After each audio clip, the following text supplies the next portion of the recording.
Welcome back to our channel, where we dive deep into the heart-stopping drama of your favorite daytime television. Today is a fantastic day to unpack the latest, explosive developments brewing in Genoa City. The tension is palpable, the stakes have never been higher, and we are thrilled to guide you through every shocking twist and turn.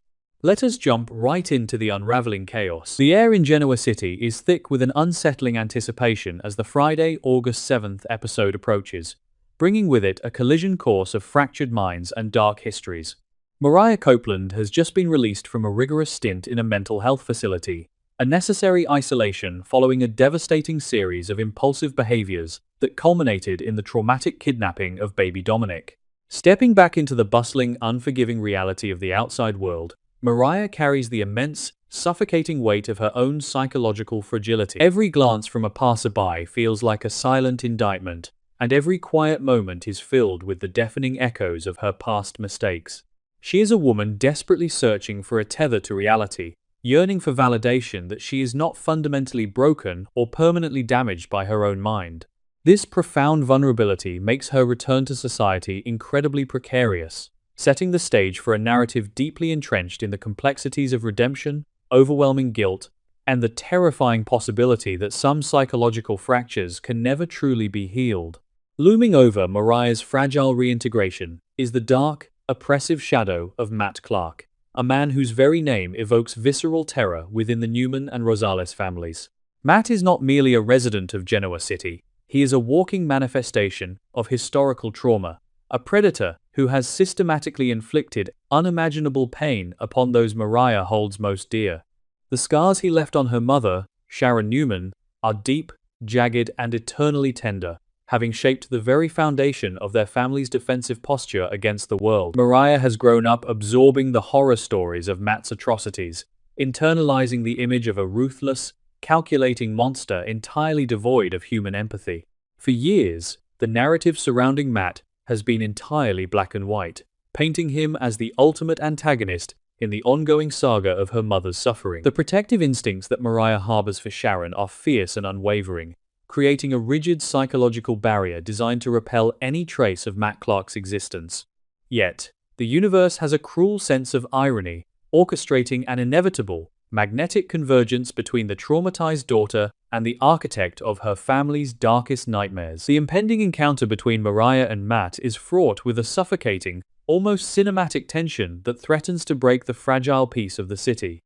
As Mariah navigates the familiar yet suddenly alien landscape of her hometown, the knowledge that Matt is lurking somewhere in the vicinity keeps her nervous system on a relentless, exhausting high alert. She mentally prepares herself for a confrontation with the devil incarnate, visualizing a man dripping with malice and venomous intent.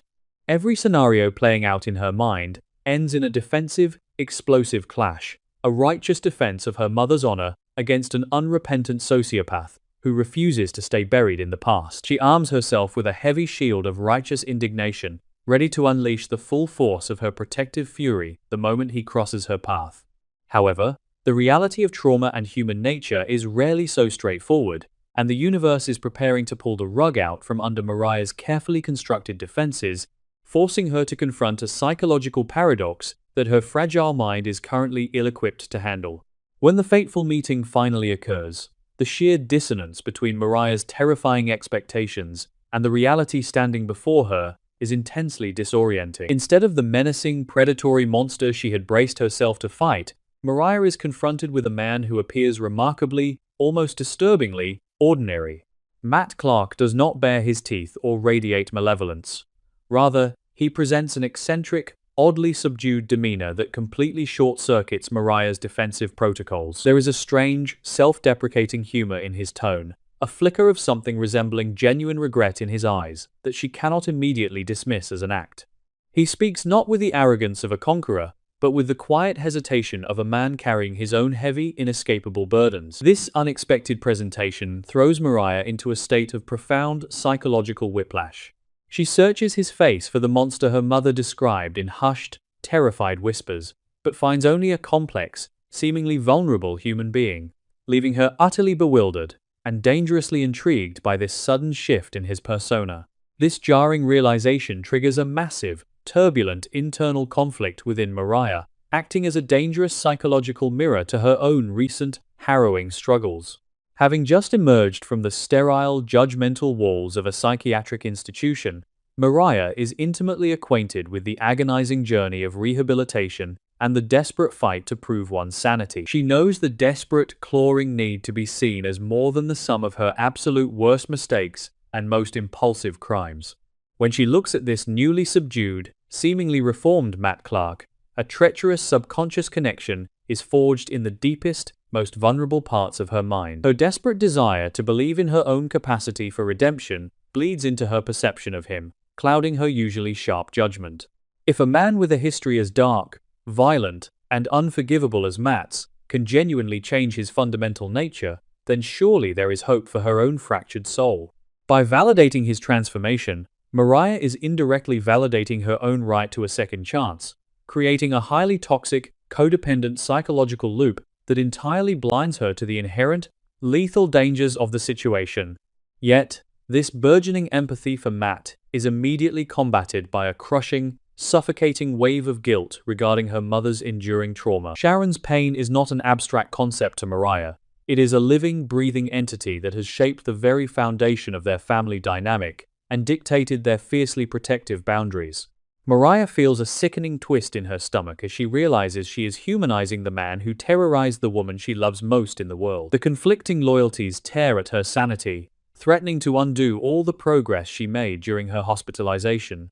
How can she sit across from the source of Sharon's deepest nightmares and feel anything other than absolute, unadulterated hatred? The mere thought of extending grace to Matt feels like a profound, unforgivable betrayal of the woman who gave her life and unconditional love through her darkest hours.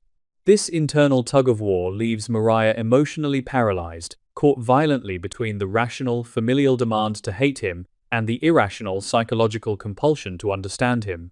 Driven by this agonizing conflict, Mariah begins to hyper-analyze every micro-expression, every subtle shift in Matt's body language, turning their interaction into a high-stakes interrogation of the soul. She scrutinizes his eccentricities, desperately searching for the hidden trapdoor that will reveal his true, monstrous nature and validate her family's fears. Is his self-deprecating laughter a calculated manipulation tactic designed to disarm her? Or is it the genuine coping mechanism of a man haunted by the ghosts of his past?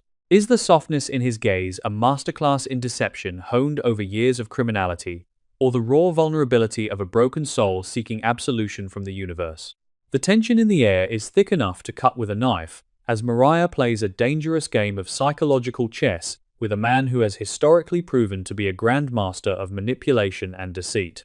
She is walking a razor-thin wire over a bottomless abyss, fully aware that one misstep in her judgment could lead to catastrophic consequences for herself and everyone she has sworn to protect. Mariah's fatal flaw in this terrifying scenario is her boundless, often misdirected empathy, a trait that has historically been both her greatest strength and her ultimate downfall. Her own experiences with severe emotional pain, mental instability, and the crushing weight of public judgment have given her a unique, profound capacity to connect with the brokenness in others. Unfortunately, this beautiful trait is currently acting as a lethal vulnerability, leaving her exposed to a predator who knows exactly how to mimic the frequency of the wounded. Matt, whether intentionally or through sheer, terrifying coincidence, is playing the exact chords required to resonate with Mariah's deepest, most closely guarded insecurities. He is presenting himself as a fellow outcast, a pariah seeking a glimmer of understanding in a town that has universally, and perhaps rightfully, condemned him. This shared sense of profound isolation forms a dangerous, invisible bridge between them, drawing Mariah further away from the safety of her family and deeper into his chaotic orbit. Mariah, desperate to prove that she is no longer the impulsive, destructive force that shattered the lives of Abby and Devon, wants to be the rational, forgiving presence that recognizes true growth. She wants to be the one person enlightened enough to see past the monster and acknowledge the man, unwittingly stepping directly into the jaws of a predator who feeds on exactly this kind of naive optimism. While Mariah wrestles with her internal demons and desperately tries to validate Matt's supposed transformation, a thick, unspoken threat permeates the atmosphere, visible only to those who truly understand the depths of Matt's depravity. The audience is acutely aware of the dark machinations Matt is currently orchestrating in the shadows of Genoa City, making Mariah's innocent curiosity almost unbearable to witness. We know of his ruthless extortion of Victor Newman, his cruel manipulation of Sienna Bacall, and his overarching, sociopathic agenda to dismantle the Newman legacy from the inside out. This dramatic irony amplifies the tension of their meeting to unbearable, heart-pounding levels, transforming a simple conversation into a psychological horror show. Every gentle word Matt speaks to Mariah is laced with a hidden, venomous intent, a calculated move on a chessboard she doesn't even realize she is playing on. He is not a reformed man seeking a fresh start. He is a calculating tactician, assessing the vulnerabilities of his enemies, probing the perimeter of the Newman family for a weak point to exploit. Mariah, blinded by her own psychological needs and her desperate desire to believe in the goodness of humanity, is entirely oblivious to the fact that she is not speaking to a kindred spirit. She is being meticulously sized up as a potential pawn in a much larger, far more sinister game that could bring the entire city to its knees. Despite the inherent danger and the glaring red flags that her subconscious is frantically waving, Mariah actively begins to rationalize her softening stance toward Matt. She convinces herself that holding onto a rigid, unyielding hatred is a toxic endeavor that will only hinder her own delicate recovery process and chain her to the past. She argues internally that people are multifaceted, capable of holding both immense darkness and surprising, redemptive light within their souls. By choosing to see the humanity in Matt, she believes she is taking the higher moral ground, breaking the cycle of vengeance and trauma that has plagued her family for generations. This intricate web of rationalization is a desperate, subconscious attempt to protect her fragile psyche from the terrifying reality that absolute evil can wear a disarmingly normal, even charming face. She is building a towering fortress of logic on a foundation of quicksand, completely unaware that her intellectualization of the situation is exactly the tool Matt relies on to bypass her heavily fortified emotional defenses. However, even as Mariah weaves this complex narrative of redemption and forgiveness, a primal, deeply ingrained survival instinct refuses to be entirely silenced by her intellectual acrobatics. Amidst the eccentric charm and quiet vulnerability Matt projects, there are fleeting, chilling moments where the carefully constructed mask slips, revealing the darkness beneath. A sudden, almost imperceptible hardening of Matt's jaw, a brief, cold deadness in his eyes when a certain topic is breached, a subtle shift in the cadence of his voice that hints at an underlying, coiled rage waiting to strike.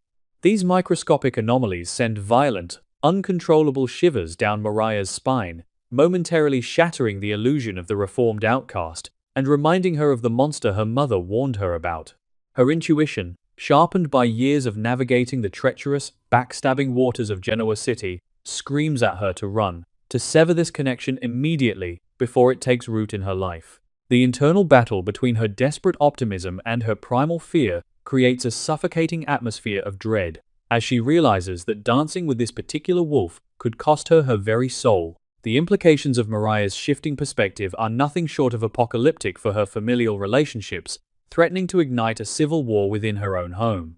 If she chooses to validate Matt's existence, if she publicly acknowledges his supposed transformation and offers him even a shred of grace, she will be detonating a massive emotional bomb in the center of her family. Noah Newman, consumed by a dark, fiercely protective jealousy and an absolute unyielding hatred for the man who tormented his loved ones, will view her empathy as the ultimate, unforgivable betrayal. Sharon, already paralyzed by the traumatic memories of Matt's abuse and the current crisis with Nick, will be entirely shattered by the realization that her own daughter is fraternizing with her tormentor. Mariah is standing at the precipice of a decision that will isolate her from the very people who fought tooth and nail to bring her back from the brink of insanity. The tragic, heartbreaking irony is that in her quest to prove her own mental stability and capacity for boundless forgiveness, she is actively alienating her entire support system, leaving her entirely vulnerable and alone in the face of Matt's impending manipulations.